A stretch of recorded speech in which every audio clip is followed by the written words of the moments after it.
الحمد للہ رب العالمین والصلاة والسلام علی سید المرسلین اعوذ باللہ من الشیطان الرجیم بسم اللہ الرحمن الرحیم۔ خواتین حضرات السلام علیکم ورحمۃ اللہ۔ محرم الحرام اور عاشورہ کی فضیلت کے بارے میں چند الفاظ آپ کی خدمت میں پیش کرتا ہوں۔ محرم الحرام اسلامی سال کا پہلا مہینہ ہے اور بہت ہی برکتوں والا اور عظمتوں والا مہینہ ہے۔ اس کے بارے میں نبی کریم صلی اللہ علیہ وآلہ وسلم نے بے شمار فضائل بیان فرمائے ہیں اور اس میں چند احادیثیں آپ کی خدمت میں پیش کرتا ہوں۔ حضرت سیدنا ابو ہریرہ رضی اللہ تعالیٰ عنہ سے روایت ہے کہ رسول اللہ صلی اللہ علیہ وآلہ وسلم کا ارشاد ہے کہ رمضان کے بعد محرم کا روزہ افضل ہے اور فرض کے بعد افضل نماز صلاۃ اللیل یعنی تہجد کی نماز ہے یا رات کی نماز ہے۔ اسی طرح میرے آقا رحمت مصطفیٰ صلی اللہ علیہ وآلہ وسلم کا ارشاد رحمت نشان ہے کہ محرم کے ہر دن کا روزہ ایک مہینہ کے روزوں کے برابر ہے۔ اور اسی طرح یہ جو دن اس مہینے میں آیا ہے یوم عاشورہ 10 محرم الحرام کا دن، یہ بہت ہی اہمیت کا حامل ہے، بہت ہی امپورٹنٹ دن ہے، کیونکہ اس دن بڑے ہی اہم اور بڑے سگنیفیکنٹ واقعات رونما ہوئے۔ ان چند واقعات کا میں ذکر کرتا ہوں جو کہ اس محرم الحرام کے 10ویں تاریخ کو یعنی یوم عاشورہ کو روح پذیر ہوئے۔ حضرت سیدنا آدم علیہ السلام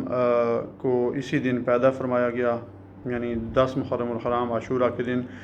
حضرت سیدنا آدم علیہ السلام پیدا ہوئے۔ اسی دن آپ کی توبہ قبول ہوئی، اسی دن آپ کو جنت میں داخل کیا گیا اور اسی دن حضرت سیدنا ابراہیم خلیل اللہ علیہ السلام پیدا کیے گئے اور اسی دن آپ کو آگ سے نجات ملی۔ اسی دن اللہ سبحانہ و تعالیٰ نے جنت کو پیدا کیا۔ اسی دن اللہ تبارک و تعالیٰ نے اپنا عرش، اپنی کرسی اور سورج، چاند، ستارے وغیرہ پیدا فرمائے۔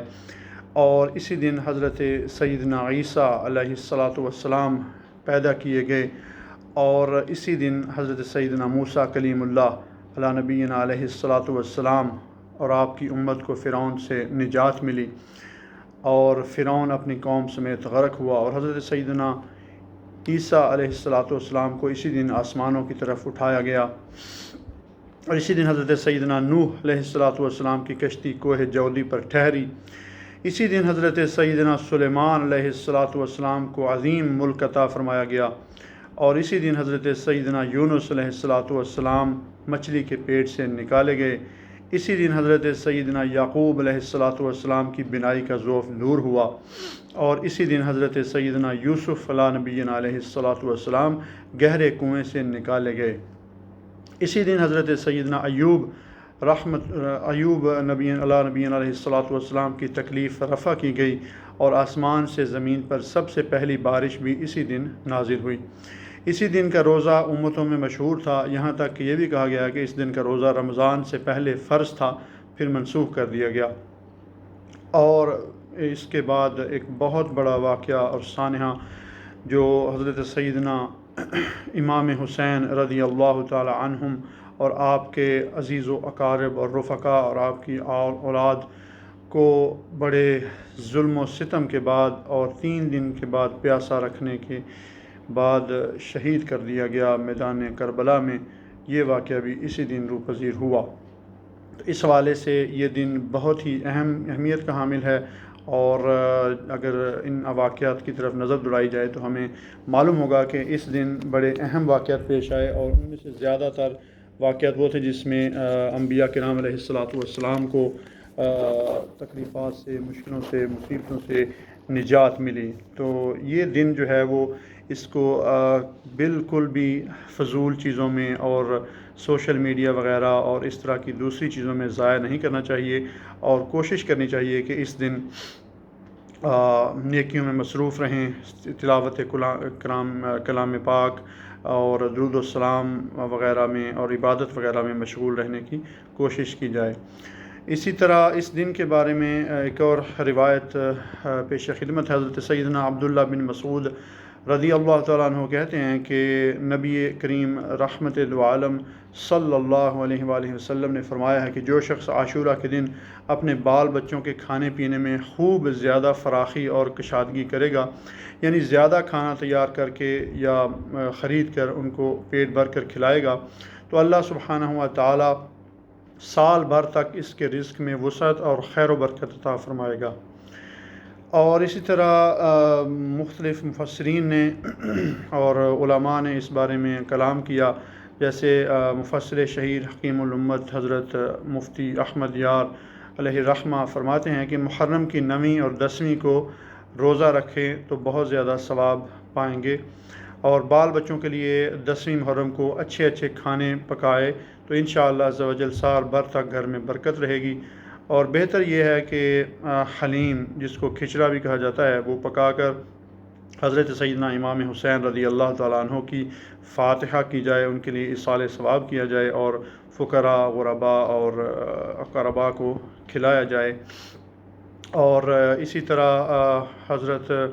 علامہ اسماعیل حقی رحمۃ اللہ تعالیٰ علیہ، جو صاحب تفسیر روح البیان ہیں، اپنی تفسیر روح البیان میں لکھتے ہیں کہ محرم الحرام کی 10ویں تاریخ یعنی یوم عاشورہ کو غسل کرے تو انشاءاللہ تمام سال بیماریوں سے حفاظت میں رہے گا، کیونکہ اس دن آب زمزم تمام پانیوں میں پہنچ جاتا ہے۔ تو نبی کریم صلی اللہ علیہ وآلہ وسلم کا ایک اور فرمان اس دن کی فضیلت کے بارے میں ہے کہ اس دن اسمد سرما اگر کوئی شخص اپنی آنکھوں میں لگائے تو اس کی آنکھیں کبھی بھی انشاءاللہ نہیں دکھیں گی یا ان میں تکلیف نہیں ہوگی۔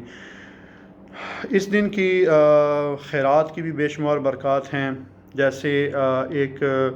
روایت نقل کی جاتی ہے کہ عاشورہ کے روز ملک رے میں قاضی صاحب کے پاس ایک سائل آیا اور اس نے عرض کی کہ میں ایک بہت نادار اور بال بچوں والا آدمی ہوں اور آپ کو یوم عاشورہ کا واسطہ دیتا ہوں کہ میرے لیے 2 کلو روٹی، 5 کلو گوشت اور 10 درہم کا انتظام فرما دیجئے، اللہ تبارک و تعالیٰ آپ کی عزت میں برکت دے گا۔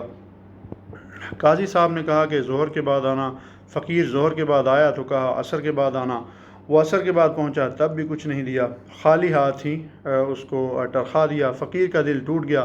وہ رنجیدہ ایک نصرانی یعنی کرسچین کے پاس پہنچا اور اس سے کہا کہ آج کے مقدس دن کے صدقے مجھے کچھ دے دیجئے۔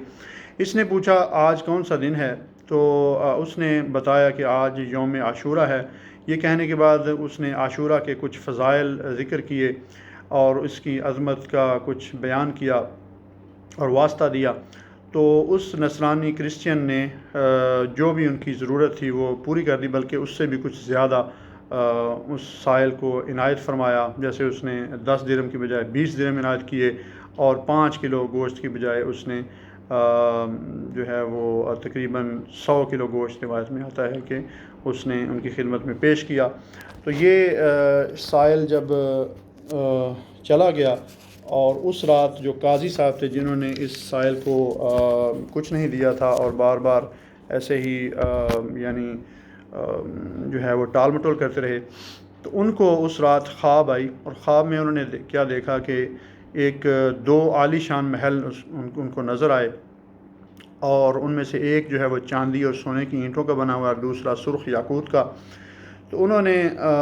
جو ہے وہ پوچھا کہ یہ 2 محل کس کے ہیں؟ تو جواب ان کو یہ ملا کہ اگر تم سائل کی ضرورت پوری کر دیتے تو یہ محل آپ کو مل جاتے، لیکن آپ نے ضرورت پوری نہیں کی، لہٰذا اب یہ 2 محل جو ہیں وہ ایک نصرانی کرسچین کے ہیں۔ اور جب قاضی صاحب بیدار ہوئے تو بہت پریشان ہوئے۔ صبح ہوئی تو انہوں نے نصرانی کرسچین کو ڈھونڈا اور اس کے پاس دریافت کیا کہ کل تم نے کون سی نیکی کی تھی؟ اس نے پوچھا کہ آپ کو کیسے علم ہوا؟ تو قاضی صاحب نے اپنا سارا خواب سنایا اور پیشکش کی کہ مجھ سے 1 لاکھ درہم لے لو اور اس کے بدلے جو کل کی نیکی ہے وہ مجھے عطا کر دو۔ اس نصرانی نے کہا کہ میں روئے زمین کی ساری دولت لے کر بھی اسے فروخت نہیں کروں گا، اور رب العزت جل جلالہ کی رحمت اور عنایت بہت خوب ہے۔ اس نے کہا کہ لیجئے میں اسلام کو قبول کرتا ہوں اور مسلمان ہوتا ہوں۔ اس کے ساتھ ہی اس نے کلمہ شہادت پڑھا، اشہد ان لا الہ الا اللہ و اشہد ان محمدا عبدہ و رسولہ۔ تو دیکھیے اللہ سبحانہ و تعالیٰ نے اس دن کی خیر و برکت کرنے کی برکت سے اس نصرانی شخص کو اسلام کی دولت سے سرفراز فرما دیا اور اس کو کس قدر درجات کی بلندی عطا فرمائی۔ تو اس یوم کی جو ہے وہ روزہ رکھنے کی بھی بے شمار فضائل اور روایات آئی ہیں، جیسے حضرت سیدنا عبداللہ بن عباس رضی اللہ تعالیٰ عنہ کا ارشاد ہے کہ رسول اللہ صلی اللہ علیہ وسلم جب مدینہ منورہ زادہ اللہ شرفا و تعظیما میں تشریف لائے تو آپ نے یہود کو اس دن یعنی عاشورہ کے دن روزہ رکھتے پایا، تو ان سے پوچھا کہ یہ کیا ہے؟ تو یہود نے کہا کہ اس میں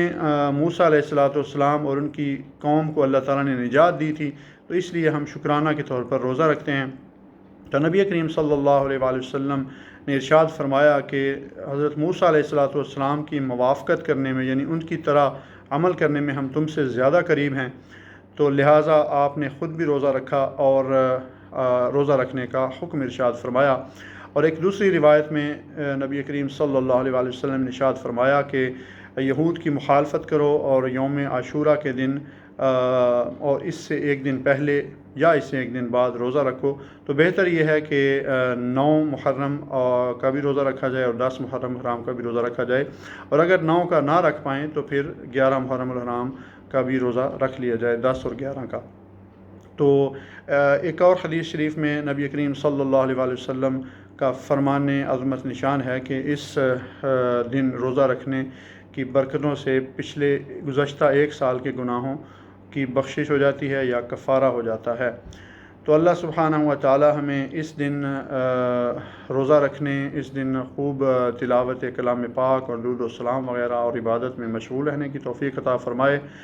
اور فقراء کو اور غرباء کو کھلانے کی توفیق عطا فرمائے، اور جو کچھ سنا ہے اس کو یاد رکھنے، اس پر عمل کرنے اور دوسروں تک پہنچانے کی توفیق عطا فرمائے۔ اگر آپ کو میری یہ ویڈیو اچھی لگی ہو تو اس کو آپ لائک کیجئے، اس کو شیئر کیجئے اور میرے چینل کو سبسکرائب کر لیجئے تاکہ آپ کو نوٹیفیکیشنز ملتی رہیں۔ جزاک اللہ خیر۔ السلام علیکم ورحمۃ اللہ وبرکاتہ۔